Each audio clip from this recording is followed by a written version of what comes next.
नमस्कार दोस्तों, मैं संदीप कुमार कौशिक आप सभी का आपके अपने कार्यक्रम एस्ट्रोनॉमोलॉजी 456 में हार्दिक स्वागत करता हूं।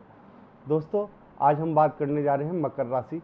मकर राशि का जो राहु है इस समय उत्तरा भाद्रपद जो नक्षत्र है उसमें प्रवेश कर रहा है। ठीक है, इस समय जो है राहु तीसरे भाव में है और साथ ही साथ ये बता दें शनि जो है द्वितीय भाव में यहाँ पे विराजमान है।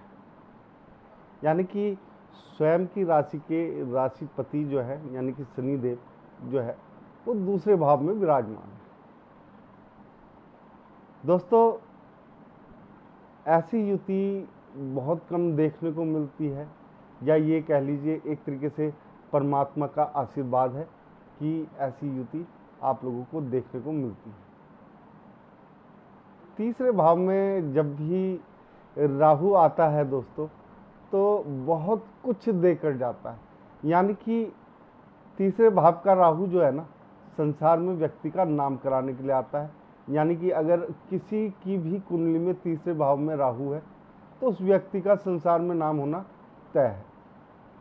दोस्तों, यहाँ पे राहु जो है आदमी से स्वयं से मेहनत बहुत ज़्यादा कराता है, यानी कि खुद के पुरुषार्थ पे उसे भरोसा करना सिखाता है, जिसके कारण जो है व्यक्ति उन ऊंचाइयों को छूने के लिए ललायित रहता है, जिसके लिए एक तरीके से हर आदमी के मन में चाह होती है।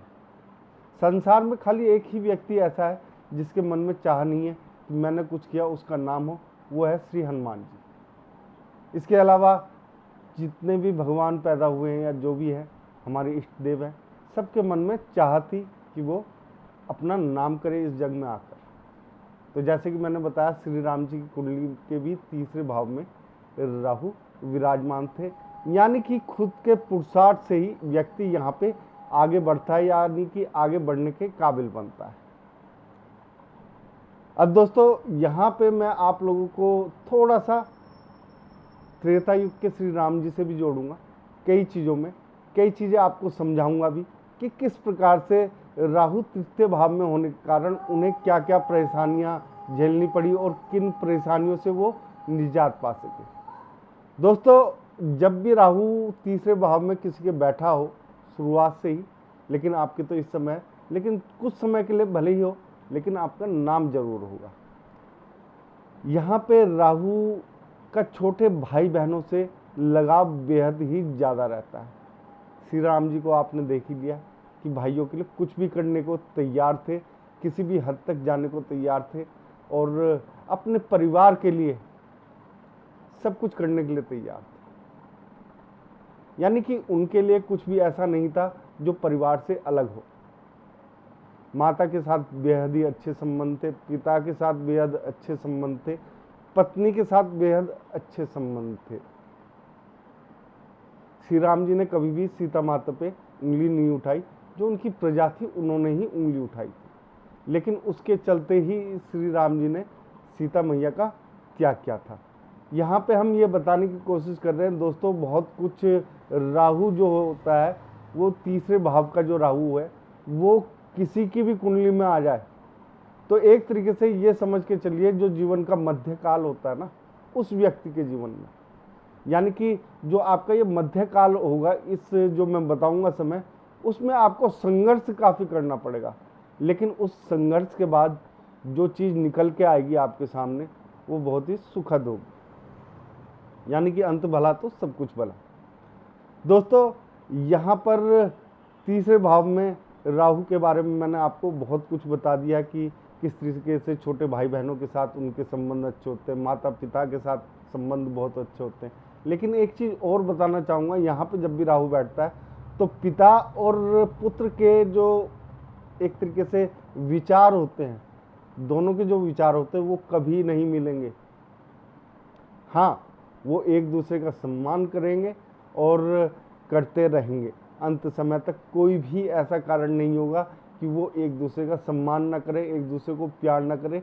लेकिन यहाँ पर एक चीज़ मैंने बता दी कि विचार नहीं मिलेंगे कभी भी पिता के साथ ऐसे व्यक्तियों के।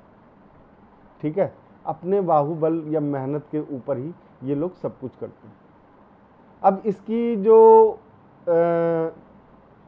पंचम दृष्टि है वो सप्तम भाव पर पड़ रही है दोस्तों। यानी कि इस समय जितने भी मकर राशि वाले हैं उनकी चट मंगनी पट विवाह वाली जो बात होती है, कहावत होती है, वो यहाँ पे सिद्ध होते हुए आप लोग देखेंगे। और इस समय एक ऐसा समय है जब तक ये 8 महीने तक ही ये समझ लीजिए विवाह के लिए कि 1 आध महीने के अंदर ही उनकी शादी हो जाएगी। यानी कि आज तय हुई 2-4 दिन बाद शादी होगी, आज तय हुई या 1 महीने के अंदर शादी होगी, या आज तय हुई 2 महीने के अंदर शादी होगी। मैक्सिमम 3 महीने जो लेके चलते हैं। यहाँ पे विवाह जिनका भी होगा उनके लिए एक तरीके से ये देखा जाए कि जो शादियाँ हैं उन लोगों की वो बहुत ही जल्दी होंगी, यानी कि एकदम से हो जाएंगी। श्री राम जी के केस में भी आपने देखा ही होगा कि एकदम से श्री राम जी गए और धनुष तोड़ा और विवाह हो गया। तो इस तरीके के विवाह जल्दी होते हैं जब भी राहु इसमें होता है। हो सकता है थोड़ा सा लेट हो जाए व्यक्ति शादी में, लेकिन जब भी तीसरे भाव में राहु आता है किसी के भी, तो ये समझ लीजिए कि जब भी, क्योंकि मेन होता है उसका स्वामीपति किसी भी राशि का। अब मान लीजिए कि शनि है राशिपति या मंगल है राशिपति, तो इनके हिसाब से भी देखो विवाह का समय जो होता है वो आगे पीछे होता है। ठीक है, सूर्य है, ठीक है, चंद्र है, जो भी है, ठीक है, गुरु है। तो ऐसा होता है कि जितने भी बड़े भारी ग्रह हैं, ठीक है, अगर वो प्रथम भाव में आ जाते हैं, राहु तृतीय भाव में होता है, तो ऐसे में क्या होता है कि थोड़ा सा लेट होता है विवाह। यानी कि जैसे 26 से लेकर 32 साल के मध्य होता है ऐसे लोगों का विवाह, लेकिन होता है एकदम से। तो जब भी किसी भी राशि में तीसरे भाव में ऐसे आएगा तो उनके विवाह जो है ना वो एकदम से होते हैं दोस्तों। ये आप लोग नोटिस भी करोगे, और ये जिस भी व्यक्ति मेरा ये कार्यक्रम देखेगा उसे 100% इस चीज़ से एक तरीके से कहते हैं कि संतुष्टि मिलेगी, जो मैं बता रहा हूँ आज की बात। व्यापार के क्षेत्र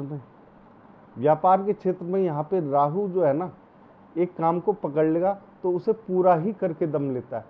हाँ, उसका मन भटकता रहता है, ठीक है, कभी ये कर लूँ कभी वो कर लूँ, वो ट्राई सब कुछ करेगा, लेकिन उसका लक्ष्य एक ही रहता है दोस्तों। ठीक है, लक्ष्य के पीछे चलता है यहाँ पे राहु, भटकाव नहीं देता है। सबसे बड़ी बात ये है राहु की तीसरे भाव में। देखो जो 2 भाव हैं, मेरा जो मानना है तीसरा और 11वां भाव ऐसा है जिसमें राहु सबसे अच्छे फल प्रदान करता है।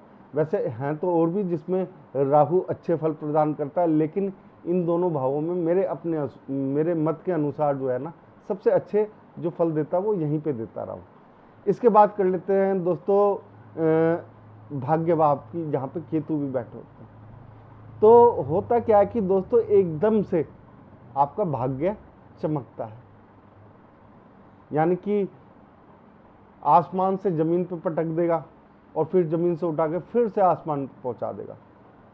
कई बार मैंने बहुत लोगों की कुंडलियों में तीसरे भाव में ये जो देखा है, ये बहुत देखा है दोस्तों, और ये अक्सर होता है उन लोगों के साथ शुरुआत में, यानी कि 40 वर्ष से पहले 38 वर्ष मान लीजिए, जिसके भी तीसरे भाव में राहु होगा वो व्यक्ति जो है, ठीक है ना, एक तरीके से ये मान के चलिए कि 38 साल तक बहुत पैसा कमाएगा, बहुत खर्च करेगा, यानी कि हर तरह की सुख सुविधाएं जितना कुछ हो सकता है उससे जीवन में, जितना वो ऐशो आराम से जी सकता है वो सब कुछ करता है यहाँ पे। लेकिन उसके बाद फिर 10-12 साल का एक समय आता है, यानी कि 14 साल का समय होता है, लगभग 14 साल और फिर 14 साल, ठीक है, जहाँ पे व्यक्ति जो है ना थोड़ा सा नहीं, काफ़ी ज़्यादा डाउन हो जाता है, नीचे पहुँच जाता है। रहता उसके पास सब कुछ है दोस्तों, लेकिन धन के मामले में, यानी कि बीवी बच्चे पति पत्नी सब कुछ सही चल रहा होता है, लेकिन धन उसके पास ना के बराबर होता है, या ये कह लीजिए बहुत कम होता है। ठीक है, लेकिन बाकी खुशियाँ उसे मिलती रहती हैं, हर खुशी का आनंद लेता है ऐसे में व्यक्ति, भाग्य उसका चमकता रहता है। और ऐसे व्यक्ति जो है ना दूसरों की सहायता करने के लिए एक तरीके से देखा जाए तो काफ़ी प्रेरित रहते हैं। अध्यात्म में ऐसे लोगों का काफ़ी मन रहता है, और आप स्वयं भी देख रहे होंगे कि 7 जुलाई के बाद से आप लोगों की राशि के जितने भी लोग हैं सबका अध्यात्म में बहुत ज़्यादा मन लग रहा होगा और बेहद ही एक तरीके से शालीन तरीके से कहा जाए, आक्रामक तो हो जाते हो आप एकदम से, लेकिन यहाँ पे बेहद शालीन तरीके से भी आप लोग कार्य करते हो। इसके बाद दोस्तों आखिरी भाव जो आता है इसका, ठीक है ना, यानी कि नवम भाव जो एक तरीके से 11वें भाव में यहाँ से, ठीक है ना, तो नौवीं दृष्टि जिसे हम कह देते हैं या ये कह दीजिए नौवां भाव जो यहाँ से पड़ेगा वो है 11वां घर। तो ऐसे में व्यक्ति के पास धन बहुत आता है, एकदम से बहुत तगड़ा धन आता है, एकदम से डाउन हो जाता है, और वो जो धन ज़्यादा आता है उसे थोड़ा सा रोक के चलिए, क्योंकि यहाँ पे राहु जो है ना, मन की जितनी भी इच्छाएं होती हैं ना उन्हें पूरी करने की कोशिश करता है। राहु का एक तरीके से, अब ये समझ लीजिए अगर आप किसी नौकरी में हैं और आपके साथ 10 व्यक्ति कार्य कर रहे हैं और उनमें से एक आप भी हैं, ठीक है, आप यहाँ पर ऐसे व्यक्ति बन जाओगे कि उन 10 को पिछाड़ के सबसे ऊपर बैठना चाहोगे आप लोग, समझ गए दोस्तों। तो यहाँ पे इस तरीके का राहु हो जाता है। तो इस तरीके का यहाँ पे भी है दोस्तों कि धन के मामले में भी राहु जो है यहाँ पे बहुत ही ज़्यादा एक तरीके से काफ़ी आगे ले जाता है, यानी कि धन एकदम से बहुत ज़्यादा दे देगा, एकदम से डाउन कर देगा, एकदम से बहुत ज़्यादा अप कर देगा, यानी कि धन आता रहेगा आपके पास, धन में कोई भी दिक्कत नहीं आएगी, लेकिन जो दृष्टि पड़ रही है उसके कारण से अप डाउन काफ़ी ज़्यादा हो जाते हैं यहाँ पे। दोस्तों आपने श्री राम जी के संदर्भ में भी ये चीज़ें देखी होंगी और उनके पास आय के बहुत सारे साधन थे, ठीक है ना। तीसरे भाव में अगर हम बात करें तो तीसरे भाव में जब श्री राम जी के भी राहु थे और 11वें भाव में आपने देखा होगा तो उनके पास धन बहुत था और उसका उपयोग भी करते थे वो, लेकिन अच्छे कार्यों के लिए करते थे ज़्यादातर, ठीक है ना, भोग विलास के लिए बहुत कम करते थे। और जो उनके राज्य के लोग थे उन्हें खुश देखना चाहते थे। यहाँ पे राहु भी उस तरीके का है कि दोस्तों कमाएगा बहुत, लेकिन परिवार की जो खुशियाँ हैं उसे बरकरार रखने के लिए, ठीक है ना, यहाँ पर धन जो है पानी की तरह बहा भी देता है। राहु तीसरे भाव में मेरे अनुसार सबसे अच्छा होता है, पराक्रम की दृष्टि से अच्छा होता है, विवाह की दृष्टि से अच्छा होता है, भाग्य की दृष्टि से अच्छा होता है, और तो और पैसे की दृष्टि से भी बहुत अच्छा होता है। यहाँ पे बैठा हुआ राहु आप लोगों को बहुत कुछ देता है, बहुत कुछ समझाता भी है जीवन में, लेकिन ये आपके ऊपर है आप उससे कितना सीख रहे हैं, कितना उसे जीवन में उतार रहे हैं, किस तरीके से आप लोग आगे बढ़ रहे हैं। यहाँ पे राहु आप लोगों के लिए बहुत कुछ अच्छा देकर जाता है। दोस्तों अगर आप लोगों को हमारा ये छोटा सा कार्यक्रम पसंद आया है तो इसे लाइक करें, शेयर करें, कमेंट करें, कमेंट में जय श्री राम जरूर लिखें दोस्तों, और आप सभी को भी मेरा जय श्री राम दोस्तों।